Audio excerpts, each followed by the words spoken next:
नमस्कार, मैं हूं श्रुति और साईं की फुलवारी चैनल में आप सबका स्वागत करती हूं। आज फिर से मैं आपसे कुछ बातचीत करना आई हूं, कुछ सवाल पूछना चाहती हूं कि जैसे कि आपको थंबनेल से पता चल ही गया होगा कि आज हम किस बारे में बात करना चाहते हैं कि आप साईं को मानते हैं या साईं आपको मानते हैं। ये हमारा थोड़ा सा सोच का फर्क आ जाता है कि हम इसको मानते, इन प्रभु को मानते हैं, हमारा ये मैं इन्हें मानता हूँ या मैं इन्हें मानती हूँ, मैं इनकी पूजा करती हूँ, या ऐसा कुछ भी हमारे मन में आता है विचार, तो हम किसी को नहीं मानते हैं। इवन कि ये होता है कि प्रभु हमें चुनते हैं, हम जिसकी भी पूजा करते हैं, आराधना करते हैं, उन्होंने हमें चुना होता है, तभी हम उनकी पूजा कर पाते हैं। क्योंकि कई बार क्या होता है कि कभी कभी ऐसे ही होता है कि हम किसी मंत्र का उच्चारण करने लग जाते हैं, अचानक से ही किसी देवता की ओर आकर्षित होने लग जाते हैं कि हमें बार बार उनका चित्र दिखाई देने लगता है, या इस तरह से कुछ भी इंट्यूशंस मिलती रहती है कि वही चीज हमारी आंखों के सामने बार बार आती है, तो हमें लगता है कि ये ऐसा क्यों हो रहा है।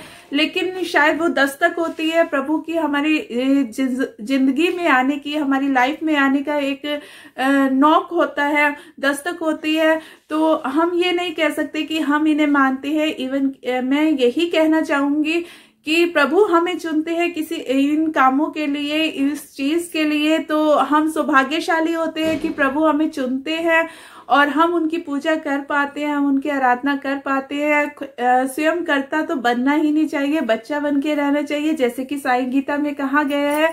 तो हम आज के टॉपिक पर आते हैं कि क्या आपको जैसे कि थंबनेल से पता है कि आप साईं को मानते हैं या साईं आपको मानते हैं। अगर साईं ने आपको चुना है, तो अगर ये नहीं कि मैं बाबा के बारे में बात कर रही हूँ, किसी भी प्रभु ने आपको चुना है तो वो आपको जरूर कोई ना कोई इंट्यूशंस देते रहते हैं।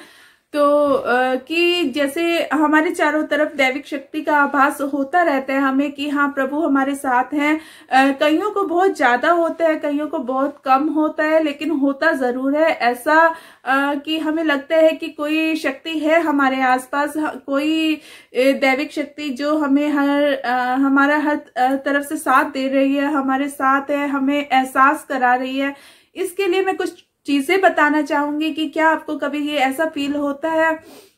तो सबसे पहले तो मैं आपको बताना चाहूंगी कि हमारा चरित्र का निर्माण होने लगता है। जो चरित्र है उसमें काफी सुधार आता है जब भी हम कुछ गलत करते हैं। गलत का मतलब किसी से घृणा, द्वेष या किसी के प्रति कुछ भी गलत यदि हम करेंगे, तो जैसे हमें एक खटका सा आ जाएगा कि रुको, हमें ऐसा नहीं करना है, या हमारे प्रभु हमें ऐसा नहीं सिखाया करने के लिए। तो हम वही एक पल रुक के सोचते हैं कि क्या हमारे लिए ये उचित है, क्या हमें ये ऐसा करना चाहिए।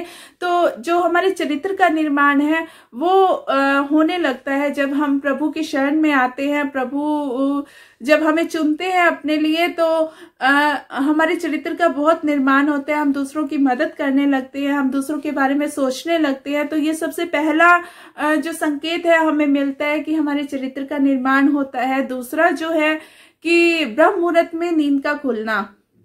दूसरा मैं कहूंगी कि यदि आपकी आंख 3 से 5 बजे के बीच में खुलती है, तो समझिए कि प्रभु है जो, या बाबा है, आपको कुछ संकेत दे रहे हैं, आपसे कुछ बात करना चाहती है। तो वो समय जो है भक्ति के लिए बहुत अच्छा माना जाता है।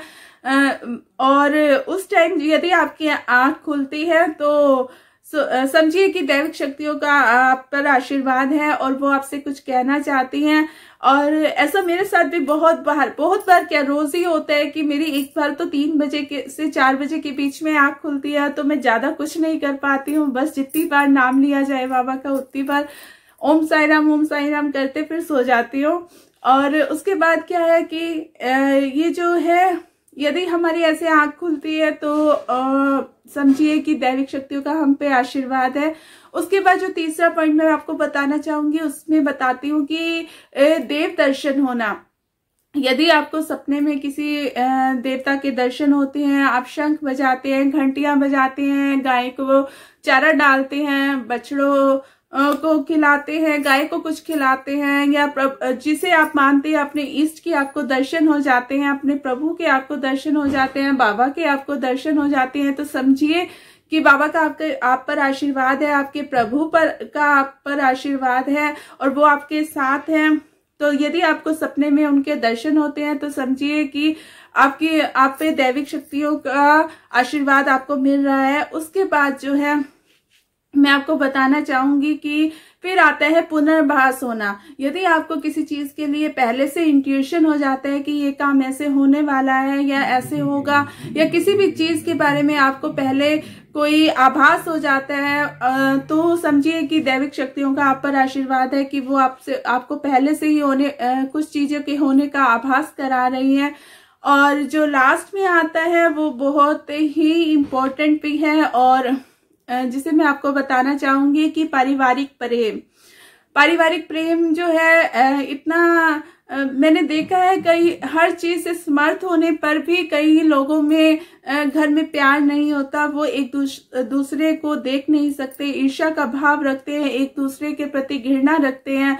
तो यदि आपके ये भक्ति करने से, नाम जाप करने से, यदि आपके परिवार का वातावरण चेंज हो रहा है, उसमें सकारात्मकता आ रही है, पॉजिटिविटी आ रही है और बहुत अच्छा लगने लगे है आपको, चीजें बहुत आपके साथ बैलेंस, सामंजस्य सा बनने लगा है, तो समझिए कि दैविक शक्तियों का आप पर पूरा आशीर्वाद बना हुआ है और आप अपने कर्मों को सुधारते जाइए और दैविक शक्तियों का आशीर्वाद प्राप्त करते जाइए।